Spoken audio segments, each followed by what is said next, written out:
Well, let us turn in our Bibles once again to the Gospel of Luke and chapter 21. The Gospel of Luke and chapter 21.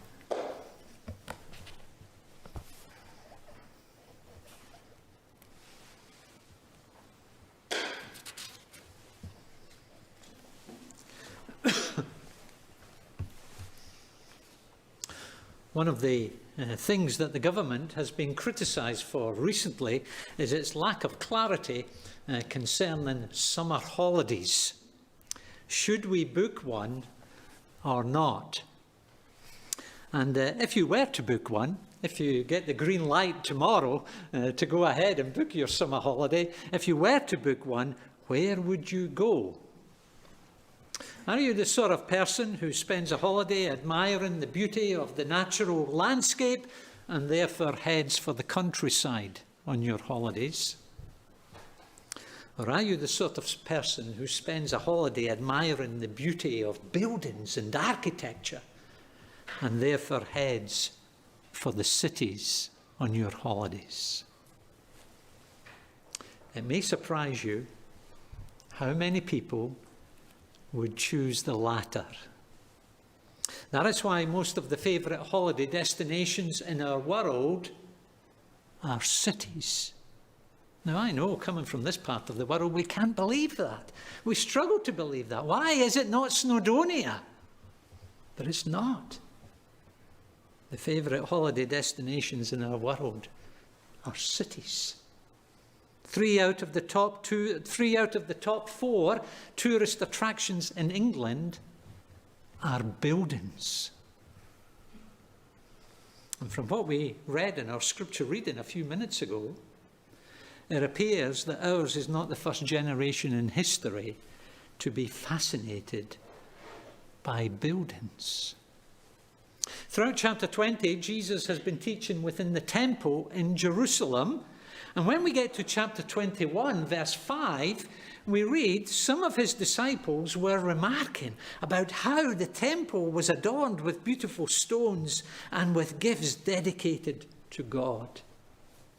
This was Herod's temple in Jerusalem, and by all accounts it was an impressive building. Some of its stones were over 2 meters high, 3 meters wide, and up to 20 meters in length. The Jewish historian Josephus said that this temple loomed over the city like a snow-clad mountain. If ever a building was built to last, this was it. If ever a building was here to stay, this was it. At least that's what we might have thought. But that is not so, says Jesus in verse 6. He says the time will come. The time will come when not one stone will be left on another. Every one of them will be thrown down. And needless to say, as they looked at this magnificent building, needless to say, the disciples are shocked. And asked him, verse 7, "Teacher, when will these things happen? And what will be the sign that they are about to take place?" And in answering those questions, Jesus provides us with a sermon about future events. And the first thing we learn as he does so is in verses 8 to 19, and there we learn about the need to be calm in the present. The need to be calm in the present. Now, although this chapter is about future events, we need to remember that it's about events which were future from where Jesus and the disciples were standing in history. And I say that because if we are going to understand this chapter correctly, it's important to notice that Jesus is focusing on 2 future events in this passage, 2 future events from where him and the disciples were standing. The first is the destruction of the temple and the downfall of Jerusalem, which occurred in AD 70, and we have that described in verses 20 to 24. And then the second is the future and final return of Jesus Christ to this earth, and that is the primary focus from verse 25 onwards. But before Jesus addresses either of those events, he gives his disciples some general advice which is relevant to his followers in every generation. He gives them some general advice which is relevant to his followers regardless of which period they are living in history. And the first piece of advice is in verses 8 to 11, and there he is telling us to be cautious. Cautious. Watch out that you are not deceived. For many will come in my name, claiming, I am he, and the time is near. As you know from experience, no doubt, one of the difficulties, one of the dangers we face these days is the hoax, bogus phone call. And barely a day, or at least a week, passes without people phoning us, claiming to be our bank, or our insurance company, or our internet provider.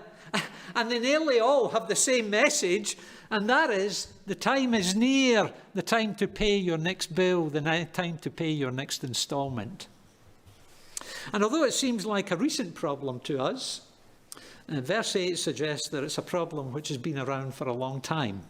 Jesus warns his followers in every generation about those who do that kind of thing, about those who claim a false identity. And not just a false identity, i.e. we're your bank, more serious than that, folk who falsely claim a messianic identity, and who claim that the end is near. And although the number of people claiming to be the Messiah, the Christ, may be less today than it was back then, the number of claims concerning the end is as prevalent as ever. For example, during this pandemic, we've had no shortage of predictions that the end is near. And what is Jesus' advice concerning such claims? Verse 8, watch out that you're not deceived by such people and such claims. And the reason we shouldn't be deceived is because such predictions based on current events can be so misleading. So misleading. And that is the point that Jesus is making in verses 9 to 11. When you hear of wars and revolutions, do not be frightened. Nation will rise against nation and kingdom against kingdom. There will be great earthquakes, famine, and pestilences in various places, and fearful events and great signs from heaven. These things must happen first. End of verse 9. But the end will not come right away. In other words, says Jesus, international conflicts and natural disasters are no indication that the end is just around the corner. For the simple reason that history has always been characterized by such things. And so that being the case, verse 8, watch out that you're not deceived by those who make predictions that the end is near. Watch out that you're not deceived by the hype and the sensationalism of those who set dates concerning the end. Rather than getting all hyped up and sensational, says Jesus, there is the need to be calm. The need to be calm. There is a need to be calm not only in the face of unfounded predictions, but also in the face of unpleasant opposition. And that is what Jesus is teaching from verse 12 onwards. But before all this, verse 12, implying that even prior to them witnessing all that's just been listed in verses 9 to 11, these disciples would experience opposition. Some would be delivered over to synagogues and prisons, some brought before kings and governors, some betrayed by relatives and friends, some even put to death. All men will hate you because of me, verse 17. And if you read the book of Acts, you'll see that Jesus was perfectly true in saying what he said. Just as wars and disasters are a feature of life in this fallen world, so for the Christian, opposition is a feature of life in this world. And yet, in the face of such opposition, there is the need to be calm. And we can be calm for several reasons. Firstly, we can be calm because rather than indicating that God is losing control, opposition towards his people has a divine purpose to it. Verse 13, it results in us being witnesses to people who otherwise might never hear the gospel. Secondly, we can be calm, verse 15, because God will provide the words and the wisdom which are necessary on such occasions. And thirdly, we can be calm because although some believers may even be put to death, verse 16, that's how serious the opposition can get. And for some people in our world today, for some Christians in our world today, they know that's how serious it can get. But Jesus is saying, although some believers may even be put to death, verse 16, not a hair of your head will perish. Verse 18. Does that sound like a contradiction to you? They will put some of you to death, verse 16, but not a hair of your head will perish, verse 18. And you might be saying, well, I think if I was going to be put to death, the little bit of hair on the top of my head might be the least of my worries. Well, to understand that, we need to remember that back in chapter 12, verse 4, Jesus told his disciples this. He says, do not be afraid of those who kill the body, and after that can do no more. Instead, fear him, i.e. God, who after the killing of the body has power to throw you into hell. In other words, says Jesus, death is not the end, and therefore that shouldn't be our primary concern. There is something beyond death. There is an eternity. And so what Jesus is telling us here in verse 18, what he's telling his disciples, is that even if the Christian is put to death because of his allegiance to Jesus Christ, he can be confident. He can be confident that his entire being, Jesus uses the hair on our head to illustrate, to emphasize that he's speaking about our entire being. Even although we may be put to death, we can be confident that our entire being will be eternally safe and secure in Christ. It is by standing firm, verse 19, that we will gain life. Even if we should be put to death, we will gain life, true life, eternal life. And so even in the face of opposition, says Jesus, the Christian can be characterized by a sure and certain confidence. That is why Jesus is telling us to be calm. Calm in the face of unfounded predictions about the future, and calm in the face of unpleasant opposition. That is the need to be calm in the present. Secondly, verses 20 to 24, and there we see the need to be realistic about judgment. The need to be realistic about judgment. Now, by the time we reach verse 20, we hear Jesus starting to answer the question that the disciples asked in verse 7. He's now moving from his general advice regarding the present to the more specific concerning the destruction of the temple in the future from where they were standing. And here is what he says. When you see Jerusalem being surrounded by armies, you will know that its desolation is near.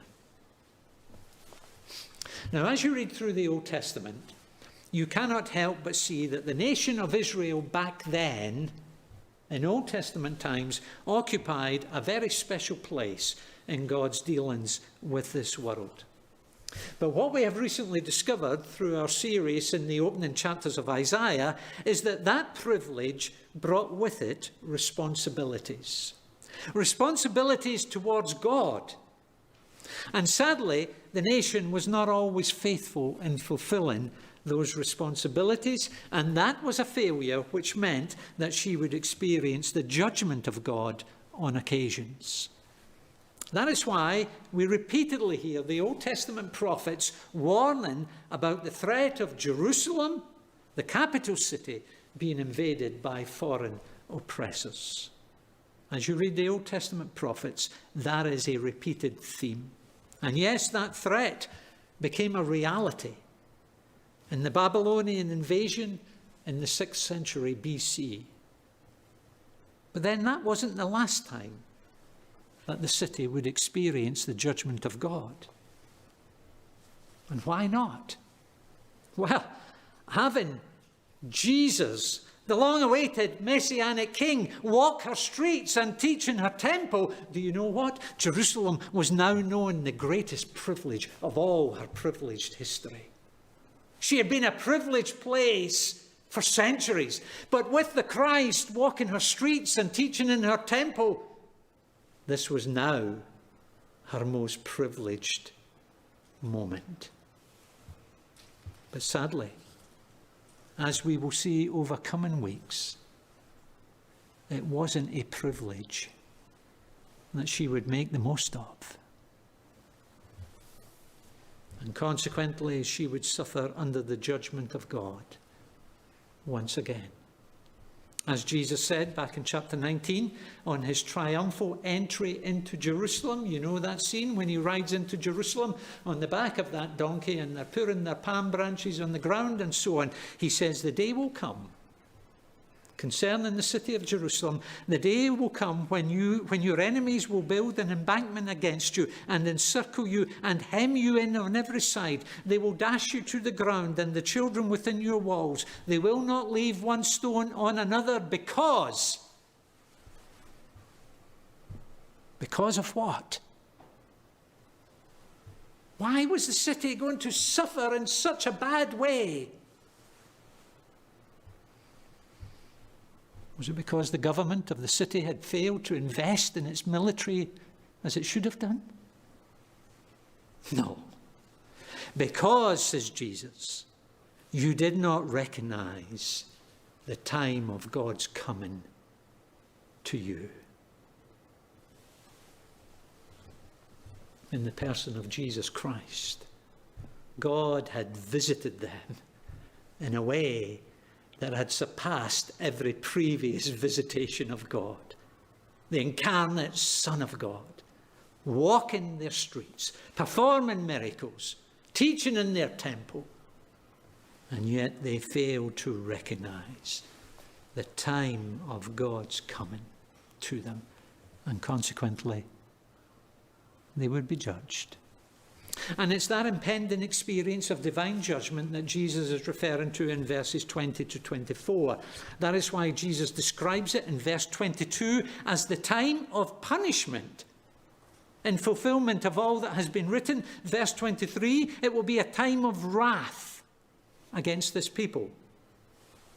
This is a warning of coming judgment upon the city.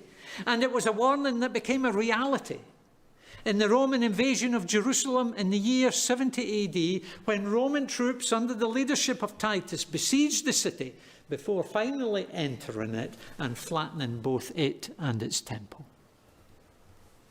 And as Jesus looked forward to that future expression of God's wrath upon the city, he wanted his hearers to be left in no doubt as to how serious and how frightening that would be. For example, verse 21, let those who are in Judea flee to the mountains, let those in the city get out, and let those in the country not enter the city. Verse 23, how dreadful it will be in those days for pregnant mothers, pregnant women and nursing mothers, simply because those situations would make fleeing for safety so much more difficult. On that day, when, verse 24, the inhabitants of Jerusalem will fall by the sword, and be taken as prisoners to all nations. Jerusalem will be trampled by the Gentiles until the times of the Gentiles are fulfilled. Jesus wants his hearers to be realistic about the reality and the severity of divine judgment. As we worked our way through the opening chapters of Isaiah, we heard the prophet speak, you may remember, quite a lot about judgment. But on reading such Old Testament passages, you know, there's always the danger of dismissing the subject of judgment as being an Old Testament thing. For some strange reason, we assume that the Old Testament is all about God's judgment, while the New Testament is all about God's love. In contrast to the prophets who spoke a lot about judgment, we assume that Jesus always had something much nicer and much more pleasant to say. And yet here he is, Jesus. Oh yes, the Jesus of Bethlehem's manger that we all admired a few weeks ago. The Jesus who walked the streets of Nazareth performing miracles and healing the sick. Here is this same Jesus speaking, and speaking once again on the subject of divine judgment.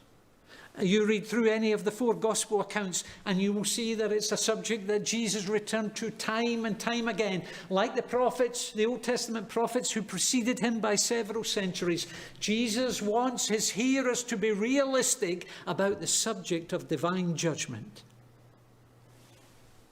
He wants us to be aware that there is such a thing.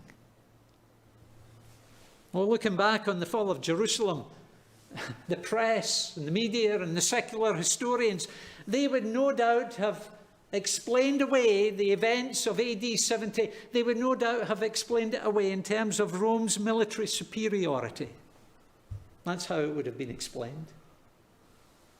Whereas looking forward to the fall of Jerusalem, Jesus explains it in terms of vengeance and punishment and wrath.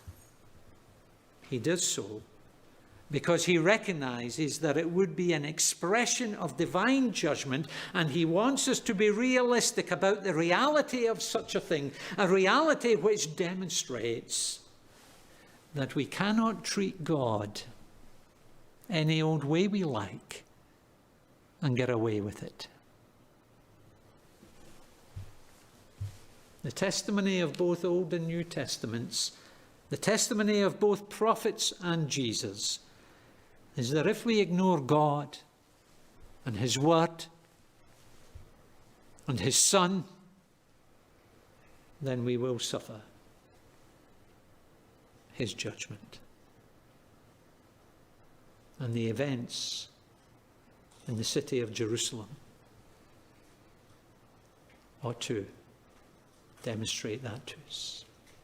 That is the need to be realistic about the reality of divine judgment. And you might say, well, I'm 2,000 years on from AD 70. What's it got to do with me? Yes, it's got everything to do with us. Because we ought to look back and learn the lesson. Because we too need to be realistic about divine judgment for the simple reason that there is an even bigger and more frightening day of judgment still to come.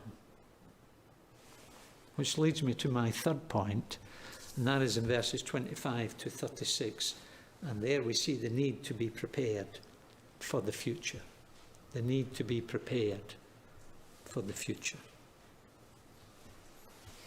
Now, if you have ever used a telescope, or perhaps a telescopic lens on a camera, then you will know that it's possible to change the focus from something a little bit in the distance to something much further in the distance.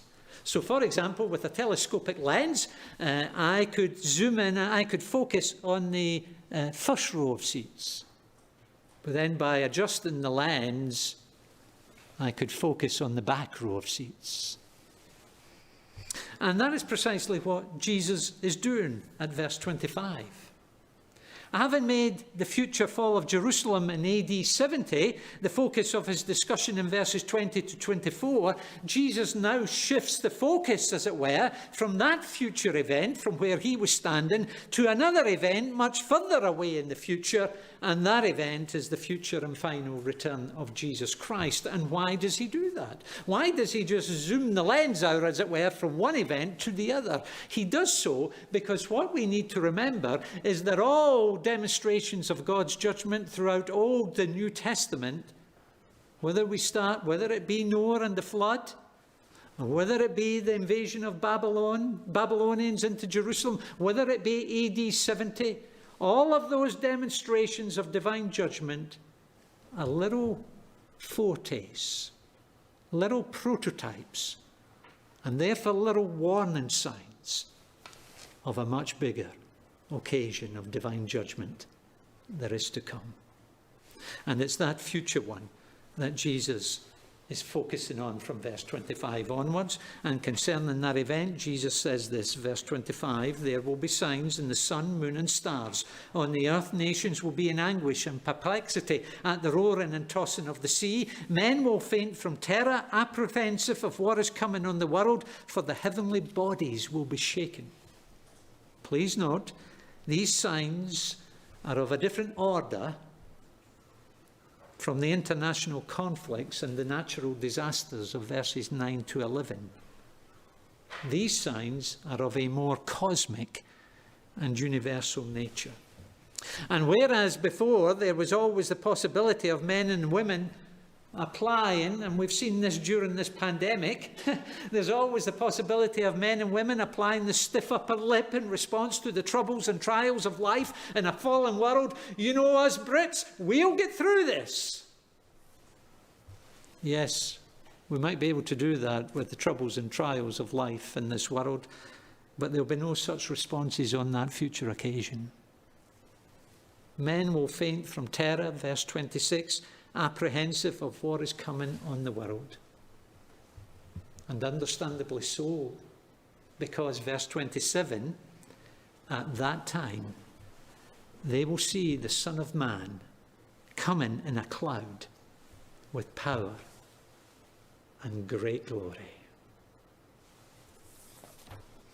The Son of Man is a title that appears away back in the book of Daniel and chapter 7 of that book. And within that context, it refers to someone who is both human and divine. And in Daniel 7, this divine human figure is given by God authority and glory and sovereign power, the result being that all peoples and nations and men of every language worship him. His dominion, we are told in Daniel 7, is an everlasting dominion that will not pass away, and his kingdom is one that will never be destroyed. And what we have here in Luke 21 is Jesus taking that Son of Man title, that Son of Man imagery from Daniel chapter 7, and he's applying it to himself. He's using it to describe his own future return, when he comes to consummate his everlasting kingdom spoken of in Daniel 7, and he comes to exercise his universal authority. Oh yes, such a day is coming. As we discovered a couple of weeks ago from Acts 17, when Paul was in Athens, Paul said this. He said, "God has set a date when he will judge the world with justice by the man he has appointed, that day being this day described here in verse 28, and that person, that man, being this Jesus whom God has raised from the dead." And it's on that day that we will all need to stand before Jesus, the God-appointed judge of all the earth. And the reason why men and women will be terrified on that future occasion is because we will have no excuse whatsoever on that day for having lived our lives in rebellion towards the God who has created us. We will have no excuse whatsoever. It is then that God's holy justice will be fully and finally expressed in the sentencing and in the eternal condemnation of rebellious, self-centered sinners like you and me. That day is set, says Paul in Acts 17. That day is coming, says Jesus in Luke 21. And that's why there is the need to be prepared for that future day. And the great news this morning is that it is possible to be prepared. Isn't that great news? It's possible to be prepared for that coming day of judgment. That's why Jesus tells his followers in verse 28, when these things begin to take place, stand up and lift up your heads. What a contrast between the response of everyone else on that day. Whereas everyone else will be fainting from fear at the thought of that day, verse 26, the follower of Jesus Christ will be able to embrace the coming of that day, verse 28. And why? Why? Because, says Jesus, the drawing near of that day is the drawing near of our redemption. That's the difference. The drawing near of that day is the draw for the Christian. The drawing near of that day is not the drawing near of our eternal condemnation. It's the drawing near of our full and final redemption. Redemption is deliverance through the payment of a price, and having laid down his life upon the cross, Jesus has secured the redemption of his people. He has secured their deliverance from the power and the penalty and ultimately the very presence of sin. And although as Christians we already enjoy something of the benefits of that redemption in the present, it is on that future day that we will enjoy the full and final extent of the redemption that our Saviour has secured for us in his death upon the cross. That is why, as that day approaches, the Christian can lift up his head and look forward to its coming with great anticipation. But can I emphasize that it will only be the Christian who will be able to enjoy that day for the simple reason that faith in Jesus Christ and his redeeming work upon the cross is the only way to be prepared for that day. And yes, we need to be prepared because that future day is guaranteed. And that is the point that Jesus is making from verses 29 through to 33. Look at the fig tree and all the trees. When they sprout leaves, you can see for yourselves and know that summer is near. Over these coming weeks, we will start to see the trees budding. And what does it tell you? You don't need a PhD in botany or biological science to know the trees are budding. They're blossoming. Summer is on the way. And likewise, says Jesus, when you see these things happening, i.e., the cosmic convulsing signs of verses 25 and 26, when you see them happening, you know that the kingdom of God is near. You will know that the full and final consummation of God's kingdom is near. I tell you the truth, verse 32. And this is the difficult bit. I tell you the truth, this generation will certainly not pass away until all these things have happened.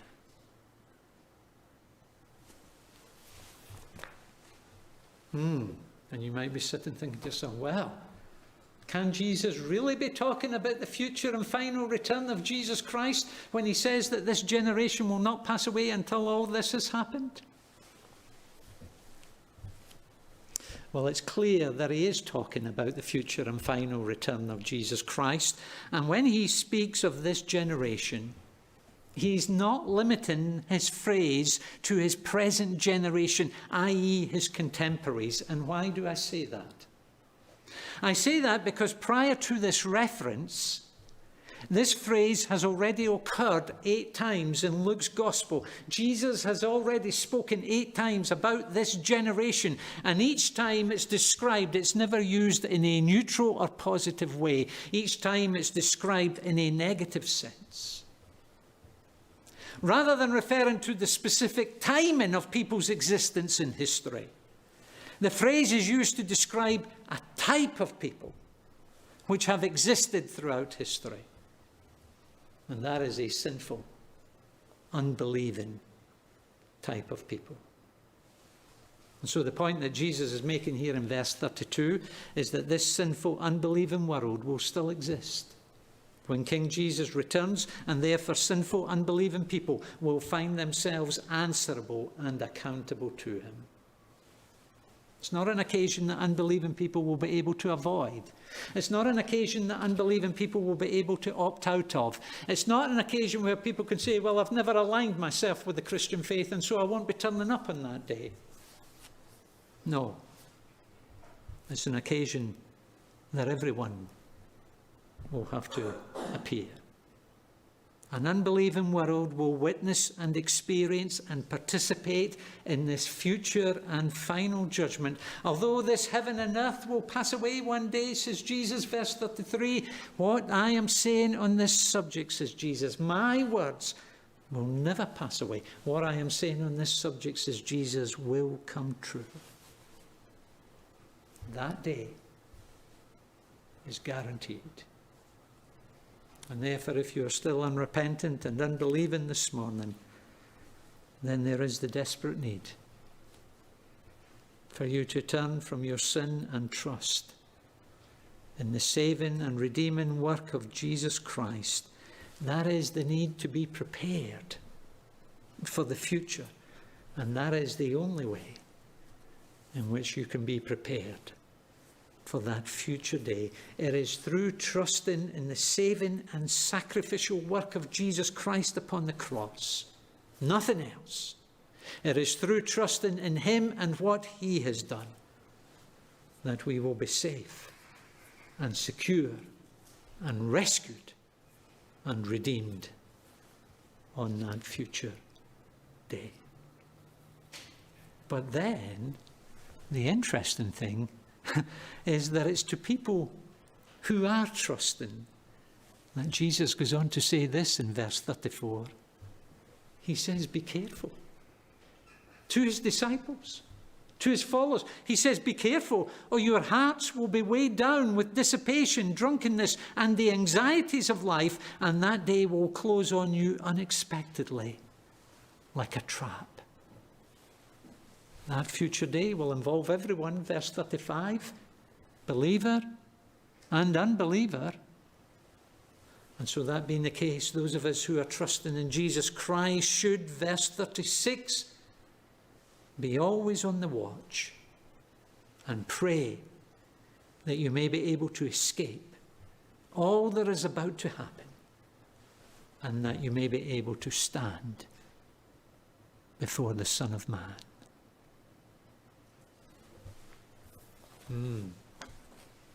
You see, although Jesus reassures his followers in verse 28 concerning that future day, he does not want them to become casual or complacent concerning that future day. And that is why, as his sermon on the future draws to a close, that is why he urges his followers, that is why he urges those of us who are Christians to be careful and to be prayerful and to be vigilant, so that the pleasures of this life, verse 34, and the worries of this life, verse 34, don't consume us and don't cause us to be caught out, like stepping unexpectedly on a trap that springs. Jesus says, don't be caught out concerning that future day. Be vigilant. Be careful. Be prayerful. That is the need for us to be prepared for the future. 3 vitally important lessons from Luke 21. Firstly, the need to be calm in the present. Secondly, the need to be realistic about judgment. And thirdly, the need to be prepared for the future. We're going to have our closing hymn.